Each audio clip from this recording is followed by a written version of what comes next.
Ang kwentong ito ay hango sa totoong buhay. Mula ito sa isa nating kabayan na itago na lang natin sa pangalang Mauro.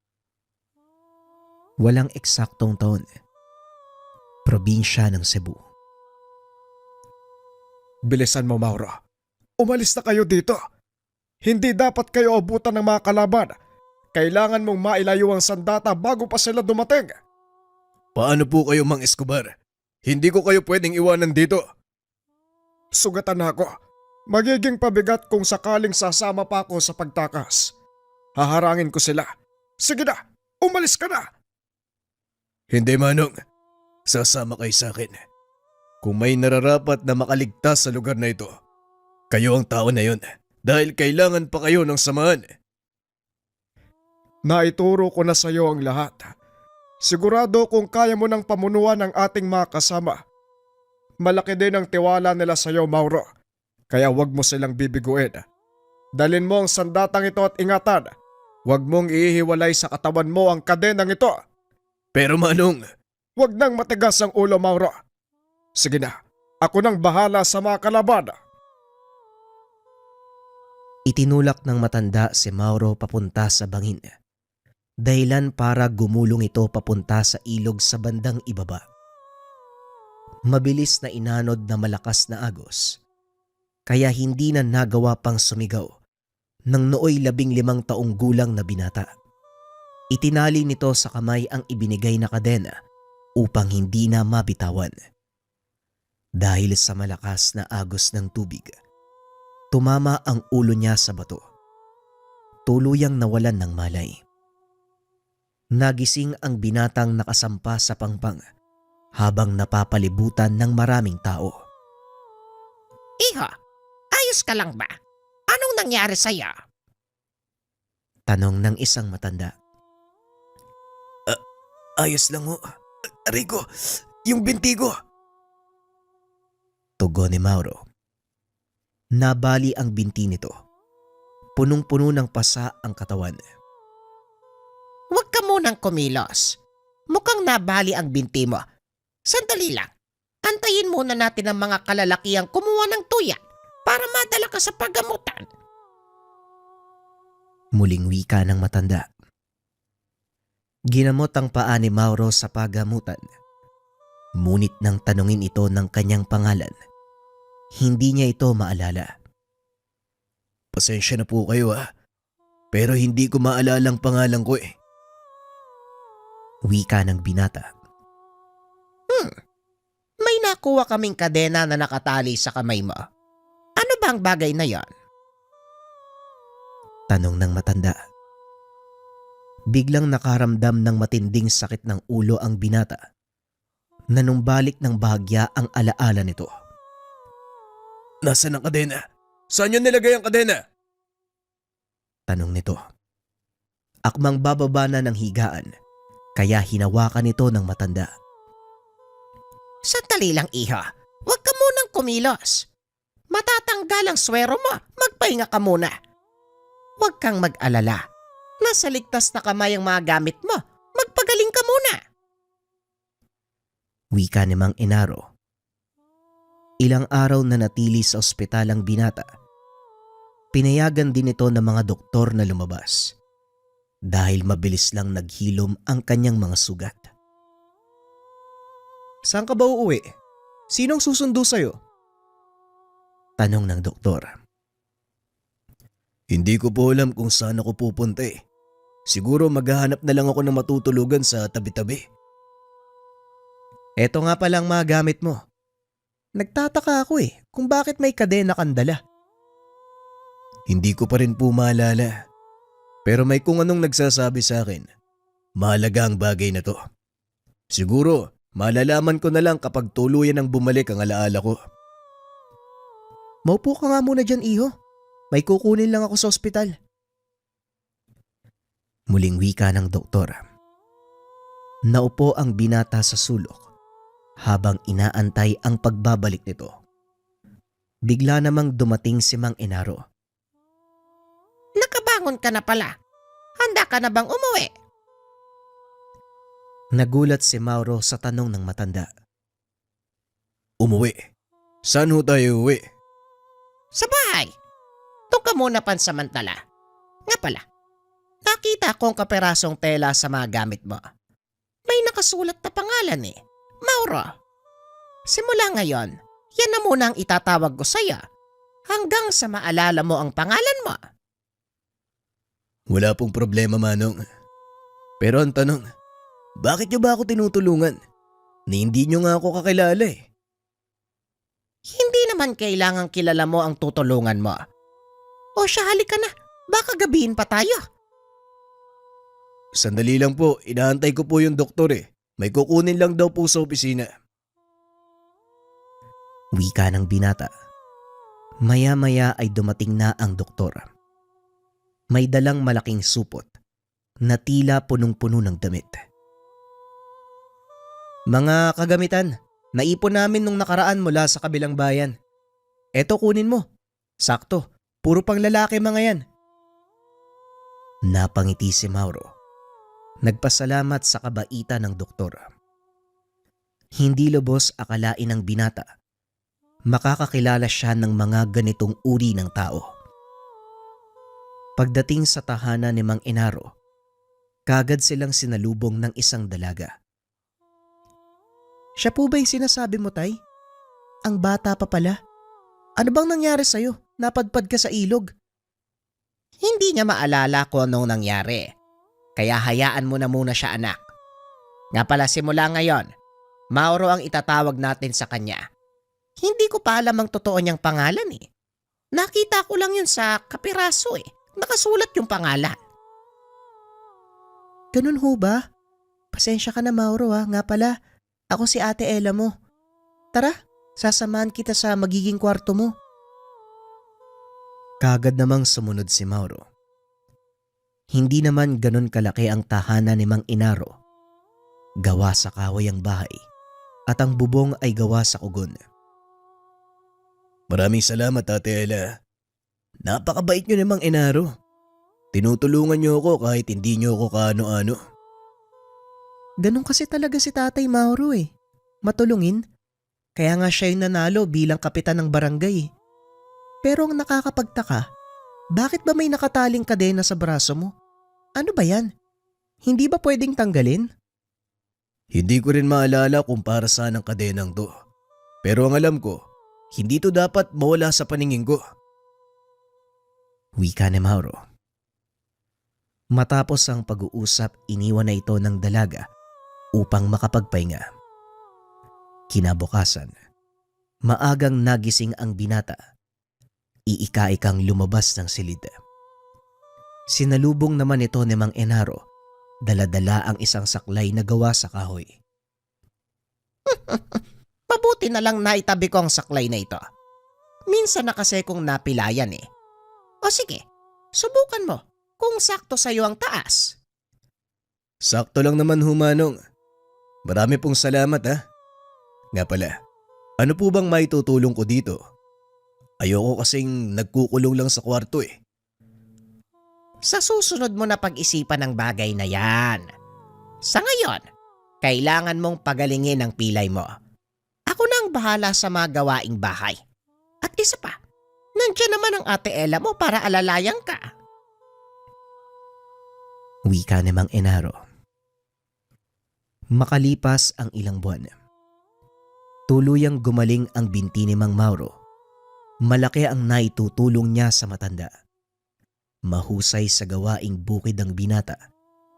Ngunit hindi pa rin ito maalala ang buong pagkatao. Siguro, anak ka ng magsasaka sa pinanggalingan mong baryo. Ang galing mong mag-araro, kahit magtanim ng palay eh. Wika ni Ella. Nang minsang hatira ng pagkain ang binata. Siguro, parang gamay na gamay ko yung paggamit ng kalabaw at saka paggapas ng palay. Tugon ng binata habang kumakain. Alam mo, nagtataka ako eh. Hindi ka ba nabibigatan sa kadenang nakapalupot dyan sa braso mo? Ni minsan, hindi ko pa nakitang tinanggal mo yan ah. Wika ni Ella. Ito po ba? Hindi naman, Kasi parang nakasanayan ko na rin eh. Tugon ni Mauro. Matapos kumain ay muli itong nagbalik sa pag-aararo. Nagpa siya si Ella na sumabay na lang sa pag-uwi kay Mauro dahil malapit na rin itong matapos. Habang nag-aantay, napadaan ang isang grupo ng mga kalalakian. Aba, andito ka pala Ella? Sino kasama mo? Tanong ng isa sa mga lalaki. Pwede ba, Berto? Lubayan niyo ko? Tugon ng dalaga. Napahinto sa pagtatrabaho si Mauro nang marinig ang sinabi ng dalaga. Bagya kasing napalakas ang boses nito. Teka, kalma lang. Hindi ka naman namin inaano ah. Nagtatanong lang naman kami. Anong ginagawa ng isang magandang dalaga sa gitna ng bukid? Muling wika ni Berto. Ibinaba ni Mauro ang tali ng kalabaw. Naglakad papunta sa kinaroroonan ni Ella. Anong problema ate? Sino po ang mga lalaking yan? Tanong ni Mauro. Wala, Mauro, sige na. Tapusin mo na yung ginagawa mo para makauwi na tayo. Oo nga naman utoy. Tapusin mo yung pagtatrabaho. Huwag kang makialam dito. Kung ayaw mong ipulupot ko sa leg mo yung kadenang nasa braso mo. Baliw yata ito eh. Sa hindi malamang dahilan, biglang nagpantig ang tenga ng binata. Lumapit ito kay Ella. Binabastos ka ba ng mga lalaking to ate? Tanong ni Mauro habang nakikipagtitigan kay Berto. Mauro, wag ka nang makisali, mapapahamak ka lang. Bulong ni Ella. Ang ayoko sa lahat, binabasto sa harapan ko ang isang babae. Tugon ni Mauro. Biglang hinila ni Berto ang kwelyo ng damit. Inambahan ng suntok. Siguraduhin mo lang natatama yung suntok mo. Dahil pagsisisihan mo kung sakaling sumablay yan. Wika ni Mauro. Paano pang sasablay yung suntok ko? Eh hawak-hawak na kita. Wika ni Berto sabay suntok. Kaso nga lang laking gulat nito. Nang biglang mawala si Mauro, tanging damit na lang ang naiwan sa kanyang kamay. Nang lumingon si Berto, isang kamao ang dumampi sa kanyang pisngi. Biglang kinuyog ng mga kasamahan nito si Mauro, ngunit hindi nila magawang hulihin. Pinagsusuntok ng binata ang mga ito, dahilan para mawalan ng malay. Natulala si Berto habang pinapanood na ginugulpe ni Mauro ang mga kasama. Wala naman palang binatbat tong mga to. Halika na ate. At ikaw naman, sa susunod huwag kang aamba ng suntok kung hindi mo kayang patamain. Wika ni Mauro. Tumambad kay Ella ang malabatong katawan ni Mauro. Hindi nito inaakalang sa edad ng binata, gano'n na kasolido ang pangangatawan. Habang naglalakad, hindi maiwasan ni Ella ang magtanong. Alam mo, nagdududa na ako sa'yo ha. Saan ka ba talaga nanggaling? Hindi ka lang mahusay na magsasakay. Magaling ka rin sa pakikipaglaban. Sa totoo lang ate, hindi ko rin alam eh. Kusa na lang dumating sa akin yung mga gagawin ko kanina. Para bang may kung sinong gumagalaw sa katawan ko. We, di nga. Parang di naman. Kitang-kita ko kanina eh kung paano mong nilampaso si Berto. Oo nga ate, parang natural lang sa akin yung mga ganong galawan. Kaya nga ho hindi ko maintindihan. Siguro nga marunong ako makipaglaban oh. Ay naku ewan, tara na. Pagdating sa tahanan, kagad pinaliwanag ni Ella ang nangyari sa bukid. Nagulat naman ang matanda dahil maging ang mga nakakatanda sa lugar, hindi nagtatangka na labanan ang grupo ni Berto. Tako, Mauro, mukhang malaking gulo yung pinasok mo, iho. Alam mo bang, Wala pa ni isa sa mga taga-barangay ang nagtangkang kalabanin si Berto. Sa kauna-unahang pagkakataon, ikaw pa lang. Binabastos po kasi nila si Ate Ella, Manong. Ayoko naman po ng ganun. Alangan naman hayaan ko si ate. Kailangan ko siyang ipagtanggol. Gawain na nila yon noon pa. Ang totoo, sakit ng ulo ng taong bayan ng grupong yan. Kinukonsinte ng kanyang mayaman na magulang ang gawain niya. Kaya ayan, lumaki ang ulo. Wika ni Mang Inaro. Pasensya na ho kayo, Manong. Pero hindi ko po kasi matitiis na may binabastos o inaapi sa harapan ko. Na kung alam ko naman na may magagawa ko, bakit hindi ako tutulong? Tugon ni Mauro.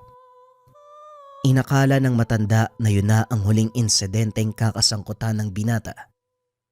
Ngunit ng mga sumunod na araw, sinama nito si Mauro sa bayan upang ibili ng mga kagamitan. Habang namimili ng gamit ang binata, bigla itong nilapitan ni Berto at sinita. Hoy, Ulupong, hindi ko pa nakakalimutan yung ginawa mo, ha? Malas mo. Nagkita tayo. Dito pa talaga sa bayan. Kaya pala lakas ng loob mo. Doon ka nakatira kay Kapitan Inaro, ha? Wika ni Berto. Inikot ni Mauro ang tingin sa paligid. Napansing napapalibutan na ito ng mga kasama ni Berto.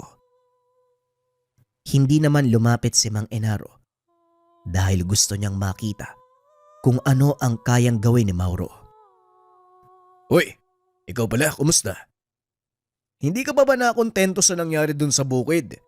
Talagang nagdagdag ka pa ng mga kasama mo, ha? Duling! Aba, ang yabang mo, ha? Hindi ako duling! Oo, nagdala ako ng mga kasama. At hindi lang yun. Ngayon sisiguraduhin ko, ikaw ang babagsak. Tignan natin kung kasing bilis ng kilos mo ang bala ng baril na ito. Wika ni Berto. Sabay kasa ng baril. Ngunit nang itutok niya ito sa ulo ni Mauro, bigla na namang nawala ang binata, maging ang hawak nitong baril. Hoy Tabachoy, alam mong delikado ang baril, di ba? Ay nako, dapat kasi tumahimik ka na lang eh. Wika ni Mauro habang kinakasa ang baril. Tinanggal niya ang bala sa magasin. Ngunit sa kasamaang palad, hindi lang pala si Berto ang may dala ng baril.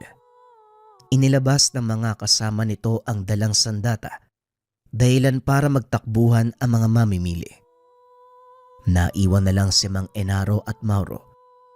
Nagtago ang matanda para hindi mapansin ng mga taong naroon ang kanilang kadesa de barangay. Hindi ko mapapalampas yung pagpapahiya mo sa akin, lalong-lalo na sa harapan ni Ella. Ngayon tignan natin kung ubray ang angas mo. Wika ni Berto. Napailing na lang si Mauro habang kinakalas ang kadena sa kanyang braso.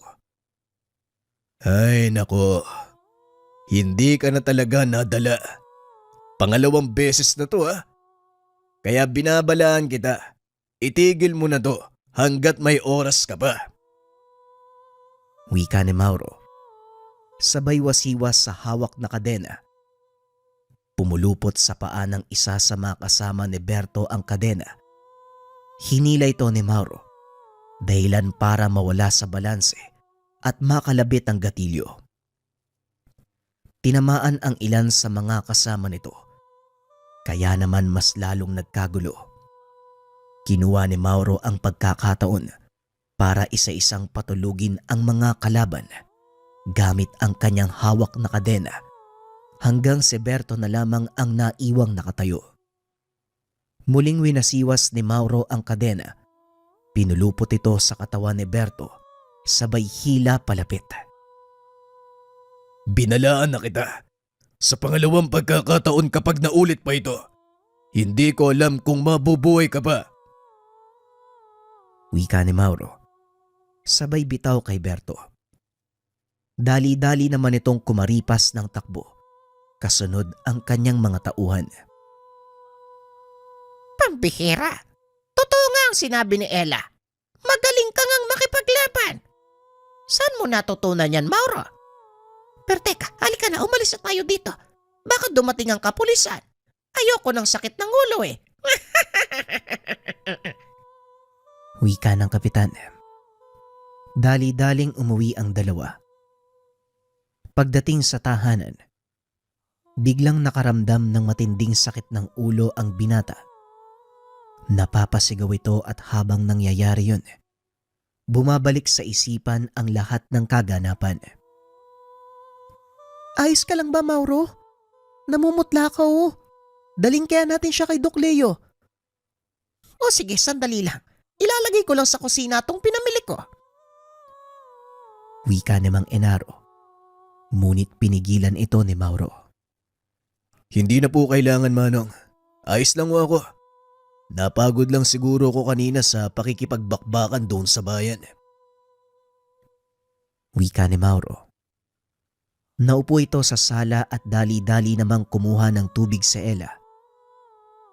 Ano bang nangyari, Mauro? Bigla ka na lang namilipit sa sakit. Hindi ko po alam, Manong. Pero parang bumabalik na yung alaala ko eh. Medyo malabo nga lang. Tugon ng binata.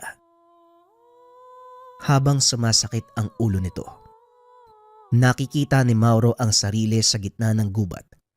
Kausap ang isang matanda. Inabot nito sa kanya ang hawak na kadena. Kanina mo pa tinitignan yung kadena mo. Bakit? Naalala mo na ba kung saan ito nang galing? Hindi po ako sigurado, Manong eh. Pero kanina habang sumasakit yung ulo ko, nakita ko sa pangitain eh. Inaabot sa akin ng isang matandang sugatan. Wika ni Mauro. Ay nako, huwag mo nang pilitin, Mauro. Kusang darating ang lahat. Sa ngayon magpahinga ka muna. Ako nang bahala sa pinamili nating mga pagkain. Umitlip ka. Gigisingin na lang kita kapag kakain na. Wika ni Mang Enaro. Habang nakahiga, hindi maiwasang isipin ni Mauro ang pangitain. Itinaas nito ang kamay para tignan ang kadenang nakapulupot dito. Bakit kaya binigay sa akin yung kadena? Ano kayang meron sa matanda na yun? At sa kasino siya? Tanong ni Mauro sa sarili. Maya-maya ay kumatok sa pintuan ng silid si Ella. Tinawag ito para kumain. Dali-dali namang tumayo si Mauro at lumabas ng silid. Tahimik na kumain ng tatlo. Pagkatapos ay naupo si Mang Enaro sa labas ng bahay. Nanigarilyo ang matanda. Nang biglang dumating ang ilang kalalakian, kasama ang matandang babaeng nakasuot ng magarang damit. Magandang gabi, Kapitan. Mabuti naman at gising ka na. Kailangan ko ng tulong mo. Wika ng ginang. O bakit, Linda? Anong nangyari? Gabing-gabi na, napasugod kayo. Tanong ni Mang Enaro. Nagkakagulo po ngayon sa kabisera. May mga kalalakihang naghahanap kay Mauro. Nadamay na po ang apo ko. Walang tigil na ginulpe ni Berto si Nonoy. Tugon ni Aling Linda. Si Berto na naman. Talagang sakit sa ulo yung tao na yan. Sandali lang at magpapalit lang ako ng damit. Wika ng matanda. Pagpasok nito ng tahanan, sinalubong siya ni Mauro. Narinig ko pinapahanap ako ni Berto eh. Hindi ko alam kung bakit parang walang kadala-dala ang taong yan. Sasama po ako, Manong, nang matapos na ang kaguluhan. Wika ni Mauro. Ay nako, baka lalong lumala ang sitwasyon, Mauro. Magpaiwan ka na lang. Ako nang bahalang humarap sa kanila. Paano kung kayo naman ang mapahamak, Manong? Hindi naman kayang dalhin ng konsensya ko yun. Ako ang pinagbula ng gulo, kaya ako din dapat ang tumapos. Muling wika ng binata. Hindi na ito nagpapigil. Dali-daling lumabas ng pintuan si Mauro habang inaayos ang kadenang nakapalupot sa kanyang braso. Sa bakuran pa lamang, sinalubong na ito ng mga kalalakihang kasama ni Aling Linda. si Mauro. Hulihin niyo at dalhin kay Berto nang matigil na ang panggugulo ng taong yon. Wika ng matanda. Kinalas ni Mauro ang kadena sa kanyang kamay. Bahagya itong hinampas sa lupa. Subukan niyong humarang. Sasamain kayo. Tugon ng binata. Isa-isang nag-atrasan ang mga ito. Hinayaang maglakad si Mauro palayo. Mabuti na lang at nakikinig yung mga kasama mo sa babala ni Mauro. Nako, hindi mo gugustuhin humarang sa daan ng batang yon. Lalo pa ngayon. Aborido siya kay Berto. Halika na, Linda. Sundan natin. Wika ni Mang Enaro. Pagdating sa kabisera, nakita nitong nag-aamok sa harap ng isang tindahan si Berto. Nakatayo lang si Mauro sa sulok habang binabalibag ni Berto ang mga mesa at upuan. Lalapitan na sana ito ng matanda. Ngunit bigla namang tumakbo si Mauro papunta sa kinakatayuan ni Berto. Wala itong kamalay-malay sa gagawin ng binata. Isang malakas sa tadyak ang binigay ni Mauro na tumama naman sa tagiliran ni Berto. Namilipit ito sa sakit at nahirapang tumayo. Tumayo ka, Berto. Hinahanap mo ko, di ba? Nandito na ako sa harapan mo. Ano? May gagawin ka ba? Aarte-arte ka lang dyan na parang uod ah. Wika ni Mauro at tumayo si Berto. Kumuha ng pamalo at dali-daling sinugod si Mauro. Ngunit hindi niya ito magawang patamaan. Akmang sasali na ang mga kasama nito. Ngunit pinigilan sila ni Berto. Walang makikialam. Akin ang isang to. Wika ni Berto. Sabay muling sugod kay Mauro. Hindi na nagsasalita ang binata. Salip pinagsusuntok nito si Berto sa sikmura hanggang sa mawala ng malay. Itinali niya ang kamay nito. Kinaladkad papunta sa kanilang tahanan. Saan mo dadalhin yan, Mauro? Iatid ko lang sa kanilang tahanan, Manong, nang makapagpahinga ng maayos. Nasisiraan ka na ba, Mauro? Maraming tauang nakabantay sa bahay nila. At sa oras na makita ng mga yon ang kalagayan ni Berto, siguradong mapapahamak ka. Marami nang nadadamay, Manong, at ayoko nang madagdagan pa. Kung hindi sila marunong magdisiplina ng kanilang anak, ako mismo ang magtuturo sa kanila. Matapos ang pag-uusap, nagpatuloy na si Mauro sa pagpunta sa tahanan ni Berto. Pagkarating sa lugar, laking gulat ng mga nagbabantay dahil biglang itinulak ni Mauro ang binata papunta sa malaking pintuang gawa sa bakal. Nagkumahog ang mga bantay na tawagin ang kanilang amo habang ang ilan naman nanatili sa harapan ng bakuran para mabantayan si Mauro. Anong kaguluhan to? Anong nangyari sa anak ko? Tanong ng isang ginang habang tumatakbo papunta sa kinaroroonan ni Berto. Kayo ba ang nanay ng taong yan? Oo, ako nga.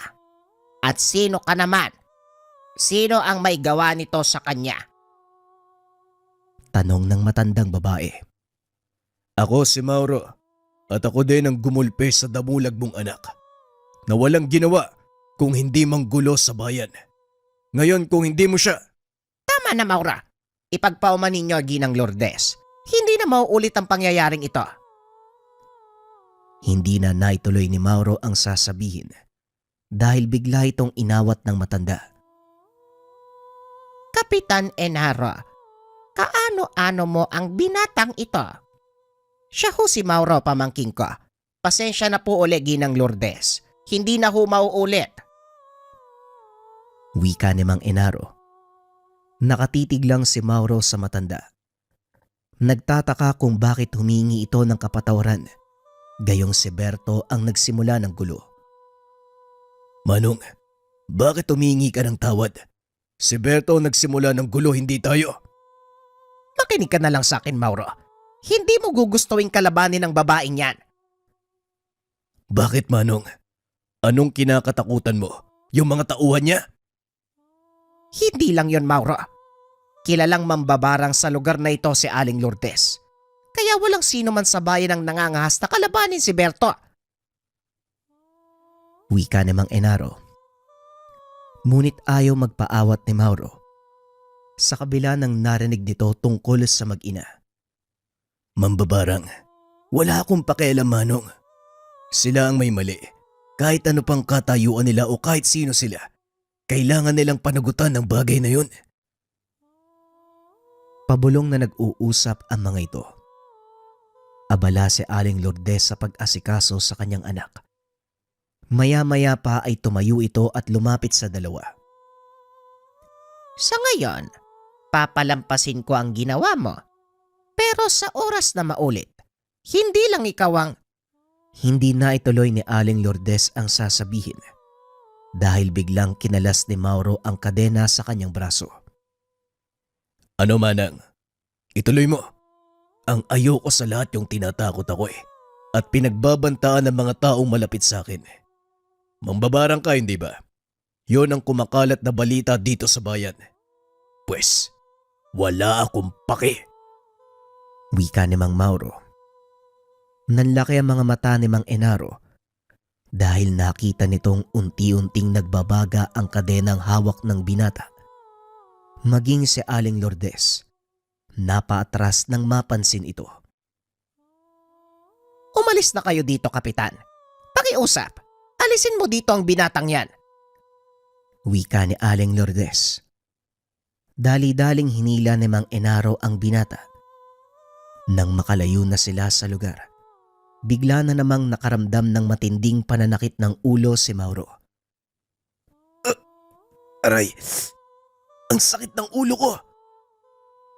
Wika ni Mauro habang unti-unting napapaluhod.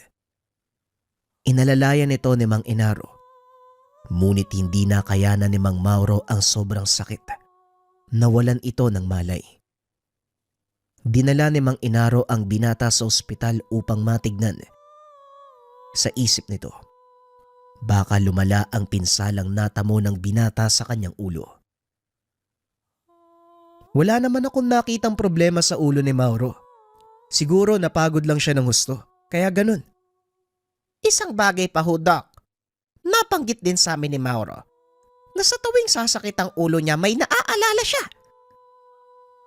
Wika ni Mang Enaro. Maaaring ganun na nga ang nangyayari, Manong. Antayin nating magising si Mauro para malaman natin kung ano nangyayari. Wika ng doktor. Maya-maya ay kumilos si Mauro. Ngunit nakapikit pa rin ang mga mata. Umuungol ang binata habang winawasiwas ang kamay. Akmang pipigilan na sana ito ni Mang Enaro, kaso nga lang inawat ito ng doktor. Biglang bumangon si Mauro. Sumigaw na parang nauhulog. Mauro, iyo, ayos ka lang ba? Anong nangyari? Tanong ng doktor habang iniilawan ang mata ng binata. Naalala ko na po ang lahat, Dok. Naalala ko na ang nangyari.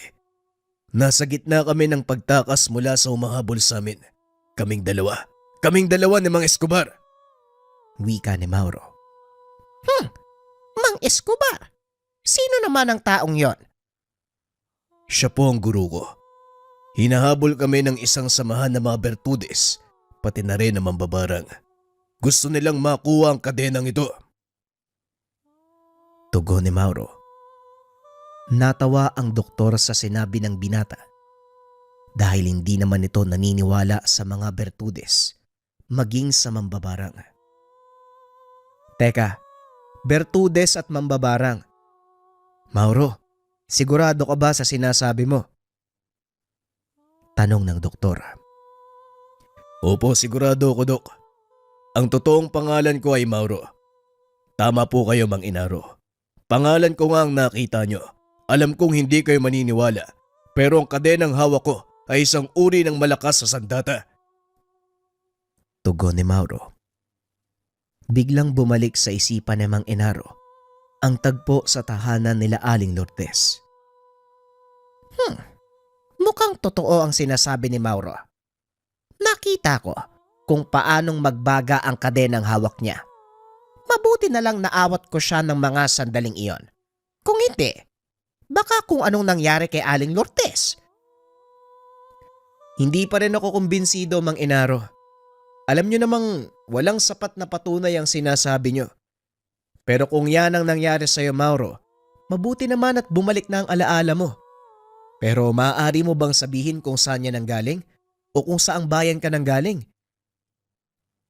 Nanggaling ako sa baryo na sakop ng kabundukan sa kabilang bayan.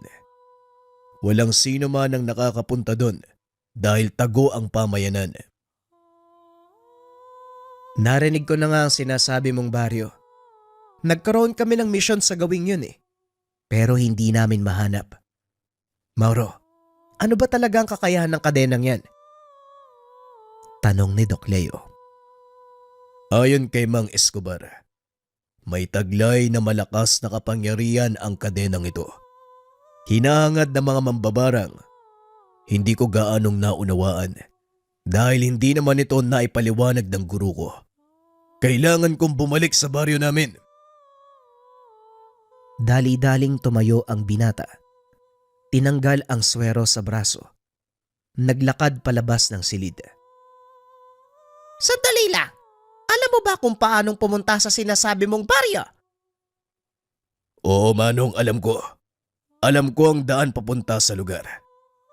Tanging kaming mga nakatira lang sa baryong iyon ang nakakalabas-pasok. Nilagyan ito ng proteksyon ni Mang Escobar noong naroon pa ako. Teka, sandali lang, Mauro. Gusto ko makarating sa lugar na yun eh. Maaari mo ba akong isama? Wika ng doktor. Ang totoo, maaari kong kailanganin ng tulong mo doon, doktor. Walang modernong manggagamot ang nakakapasok sa lugar. At kung sakaling may nakaligtas sa pagsalakay ng mga kalaban, kailangan nila ng medikal na atensyon. Teka, sandali lang. Ayusin ko lang mga gamit ko, Mauro. Huwag kang mag-alala. Sanay ako sa bundok.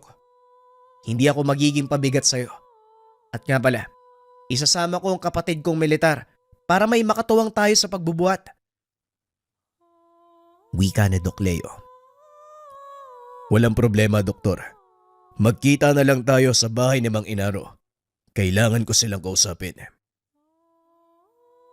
Matapos makipag-usap sa doktor, dali-daling umuwi sila Mang Inaro. Doon nila ay pinagpatuloy ang usapan. Kailangan kong gawin ang bagay na ito, Manong. Sana maintindihan nyo. Nagpapasalamat ako sa pag-aalaga nyo sa akin. Huwag po kayo mag-alala. Sa oras na matapos ko ang mga dapat gawin, siguradong babalik ako. Wika ni Mauro. Nauunawaan ko, Mauro. At hindi kita pipigilan. Noon pa man, alam ko na may nangyari na sa iyo. At may mga bagay kang kailangan tapusin. Kaya sige na, lumakad ka na. Nandito lang kami nag-aantay sa iyo. Tugon ni Mang Inaro. Kinabukasan maagang dumating si Doc Leo, pati na rin ang kapatid na si Martin. Nakahanda na kami, Mauro. Ano, lalakad na ba tayo? Tanong ng doktor. Sandali lang po. Kumain po muna kayo ng agahan, oh. Malayo ang lalakbayin nyo. Ipinaganda din kita ng baon mo, Mauro. Wika ni Ella. Tumayo si Mauro. Sinundan nito papasok ng tahanan. Ella, ayoko nang tawagin kang ate. Napagtanto ko, ilang buwan lang ang layo mo sa akin. Huwag kang mag-alala. Babalik ako. Tatapusin ko lang ang lahat ng gawain. Wika ni Mauro habang hawak ang kamay ng dalaga. Siguraduhin mo lang na babalik ka, ha? Kapag hindi mo tinupad yung pangako mo, susunduin kita. Tugon ng dalaga. Napangiti naman ang binata sabay kamot ng ulo. Oo na, babalik ako. Huwag kang mag-alala. Pag-uusap ng mga ito. Matapos kumain, tumulak na paalis sina Mauro. Habang nasa daan, Pinaliwanag ng binata ang lahat ng tungkol sa kanilang pupuntahan. Napakasukal ng gubat na dinadaanan ng mga ito dahil wala masyadong pumapasok na tao sa lugar na iyon. Ayon kay Mauro, ito ang pinakamalapit na daan papunta sa kanilang baryo. Hindi pala biro yung daan, no? Ilang oras ba tayo maglalakad, Mauro? Tanong ng doktor. Hindi po oras. 2 araw tayong maglalakad papunta sa baryo namin. Pagdating natin doon sa burol na yun, magpapahinga tayo. Hindi tayo pwedeng tumuloy dahil siguradong aabutin tayo ng dilim. Tugon ni Mauro. Pagdating nila sa burol, nagtayo ng tolda ang grupo at nagpaningas ng apoy. Nagluto ng hapunan si Doc Leo, habang si Mauro naman ay nanguha ng mga ligaw na prutas. Habang kumakain ang mga ito, pinagmamasdan ni Martin ang kadenang nakapalupot sa braso ni Mauro. Mauro, matanong ko lang. Kung hindi mo mamasamain para saan yung kadenang nasa braso mo? Tanong ni Martin. Alam kong kagaya ni Doc Leo, hindi ka maniniwala sa sasabihin ko eh. Magkaiba kami ng kapatid ko Militar ako. Doktor siya. Subukan mo ipaliwanag sa akin ang lahat. Ang kadenang ito ay sandatang hinahanap ng mga mambabarang. Hindi ko alam ang totoong kakayahan nito. Pero ang bilin sa akin ng mga Escobar, huwag ko itong iaalis sa aking paningin. Gusto ko ring makita kung anong kayang gawin ng kadena. Kasi mahilig ako sa mga agimat Pwede bang subukan natin yan? Naku, huwag mo nang balakin pa. Dahil baka pagsisihan mo lang. At isa pa, hindi tayo dapat makakuha ng atensyon sa lugar na ito. Kung ano man ang tangan mo, itago mo na lang muna. May paggagamitan tayo niyan mamaya. Makinig ka sa kanya, Martin. Mas alam niya ang lugar na ito kaysa sa atin. Ang mabuti pa magpahinga na tayo. Wika ni Doc Leo. Madaling araw pa lamang, nagpatuloy na sa paglalakad ang pangkat. Namangha ng husto si Doc Leo sa tanawin na tila ba nasa ibang mundo. Maya-maya narating ng mga ito ang isang talon. Huminto si Mauro at nakiramdam sa paligid. Maganda na kayo. Dahil papasok na tayo sa baryo namin. Wika ni Mauro. Pumasok ang mga ito sa ilalim ng talon. Tumambad sa kanila ang napakalawak na kapatagan. Dahan-dahang umaw ng binata sa tubig. Nang masiguradong ligtas ang lugar, tinawag nito ang mga kasamahan. Akmang maglalakad na sana sila nang biglang may palasong tumama sa paanan ni Mauro. Dinampot ito ng binata at itinaas. Ibaba niyo ang mga gamit at itaas ang mga kamay. Martin, itapon mo sa malayo ang baril mo. Wika ni Mauro. Maya-maya ay naglabasan sa mga talahib ang ilang kalalakihan na may hawak ng pana. Nakabahag ang mga ito na parang mga sinaunang katutubo. Totoo pala ang sinasabi ng mga kasamaan ko. May nabubuhay pang mga netibo sa lugar na ito. Wika ni Doc Leo. Huwag kayong magsasalita. Akong bahalang makipag-usap sa kanila. Wika ni Mauro. Nilapitan ito ng isa sa mga katutubo. Pinagmasdang mabuti. Biglang sumigaw ang katutubo. Ibang lengguwahe na tila may pangalang tinatawag. Maya-maya ay may matandang lumabas. Nanlaki ang mga mata ni Mauro dahil ang matandang ito walang iba kung hindi si Mang Escobar. Hindi nga ako nagkamali. Alam kong makakabalik ka ng ligtas. Wika ni Mang Escobar. Hindi, hindi ko rin po inaasahang makikita kayo uli, guro. Pasensya na, natagalan ako sa pagbalik. Dahil nawala ho yung alaala ko. Tugon ni Mauro. Ipinakilala nito ang mga kasama. Dinala sila ng mga katutubo sa baryo. Hindi makapaniwala si Leo dahil nanatiling buo ang makalumang sibilisasyon ng mga katutubo sa lugar. Maraming nangyari simula nang mawala ka sa baryong ito. Nagawa ko lang makaligtas nung araw na yon sa tulong ng mga katutubo.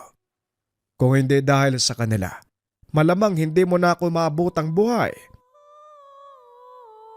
Wika ni Mang Escobar. Habang papasok ng nayon, sinalubong sila ng isang matandang babae.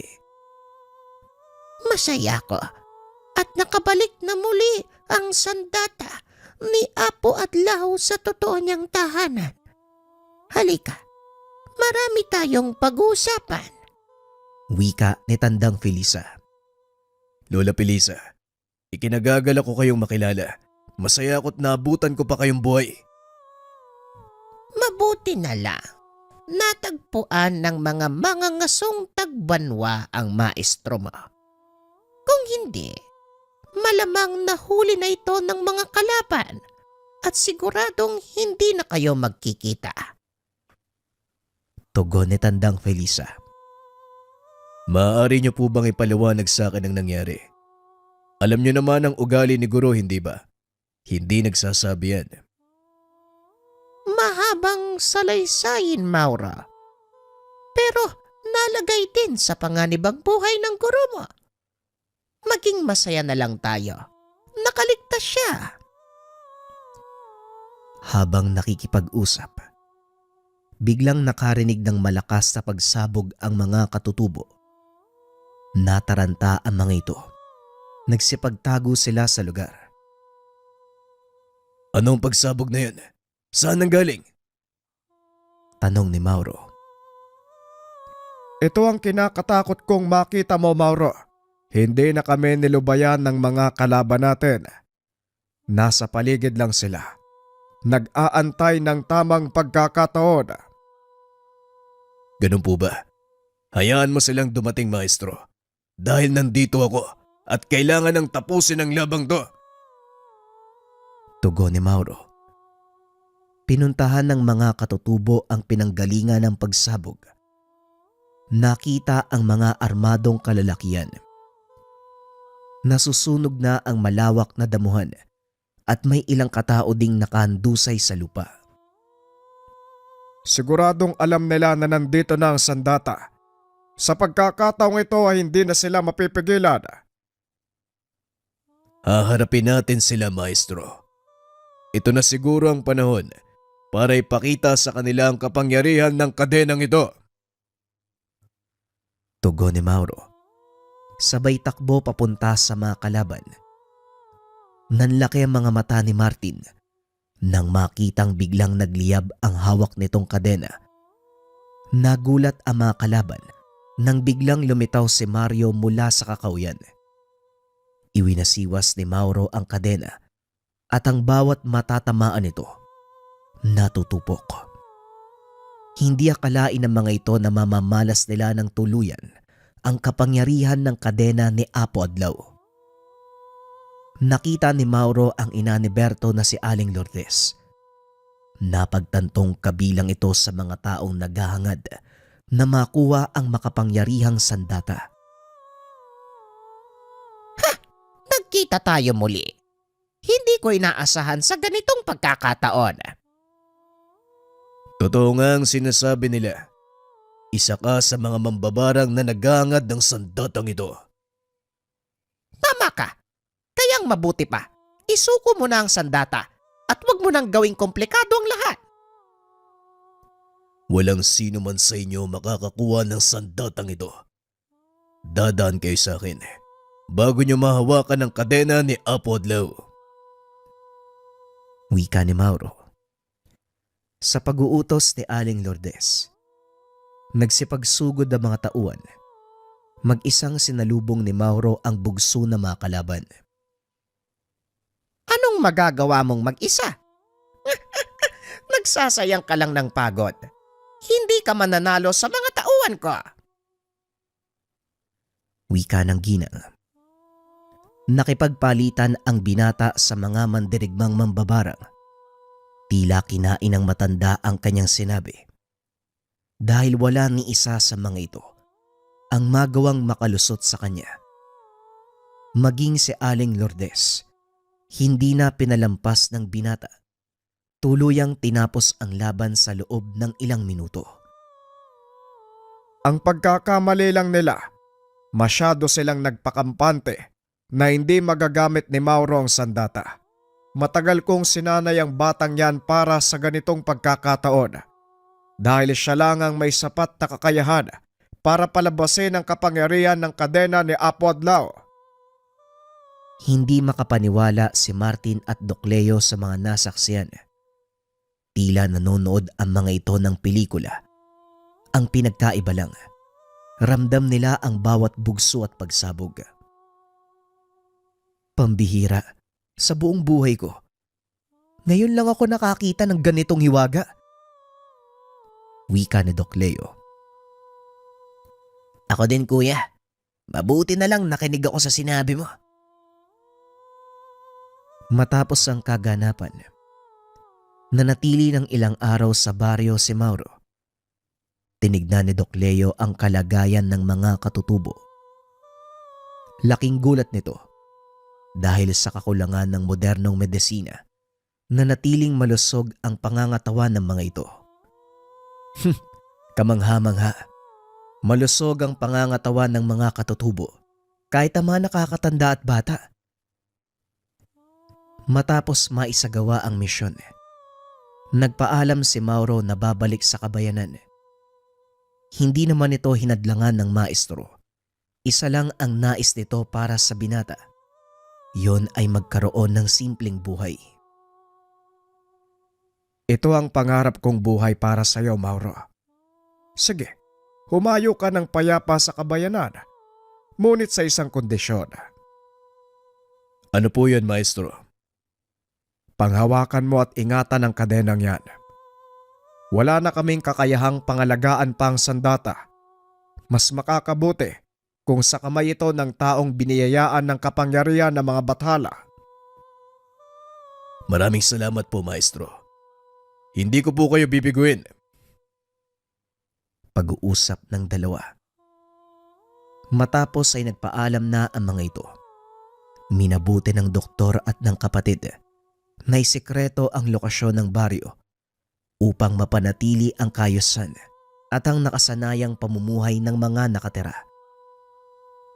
Laking tuwa naman ni Ella nang makita nitong paparating si Mauro at Doc Leo. Tinupad ng binata ang pangako sa dalaga at sa paglipas ng panahon ay nagbuo ng pamilya. Ginamit ng binata ang angking kakayahan upang protektahan ang kapayapaan ng barangay na noon ay nasa ilalim ng kanyang pamumuno. Nang magretiro si Mang Enaro, pinili ng binatang tumakbo ng kapitan dahil na din sa ipinakita nitong kabutihan sa mga tao.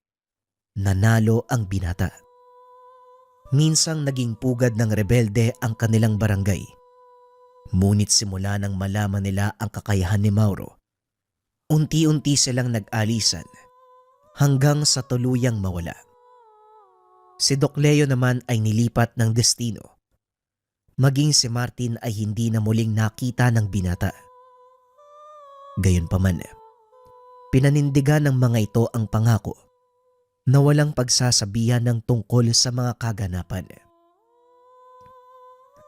Sa paglipas ng mga taon, patuloy na iningatan ni Mauro ang kapayapaan ng kanyang barangay hanggang sa sumapit ang dapit hapon sa buhay. Ipinagpatuloy ng kanyang anak ang pangangalaga sa kadena. Itinago nila ito sa isang lugar na walang makakaalam kung hindi ang kanilang ama. At yon ay ang baryo ng mga tagbanwa sa gitna ng kabundukan. Minabuti nilang ibalik sa orihinal nitong tahanan ang kadena ni Apo Adlaw. Nang sa ganun, mapangalagaan ito at hindi mapasakamay ng masamang loob. Sa paglipas ng taon, tuluyang naglaho ang kwento tungkol kay Mauro Kasabay nito ang paglalaho ng sandata. Hanggang sa naging alamat na lang ito na palaging binabalik-balikan ng mga apo ni Mauro. Sa kasalukuyang panahon, halos wala na sa mga bagong henerasyon ang nakakaalam tungkol sa kadena na pagmamay-ari ni Apo Adlaw. Sa tuwing maririnig nila ang kwentong ito, iisa lang ang pumapasok sa isipan. Ito ay kwentong likha ng malikot na kaisipan ng ating mga ninuno. Gayunpaman, para sa angkan ni Mauro na nakakaalam ng buong katotohanan, mananatiling buhay ang kwento ng kanilang pamilya kung paanong napunta sa kanilang pangalaga ang kadena ni Apo Adlaw.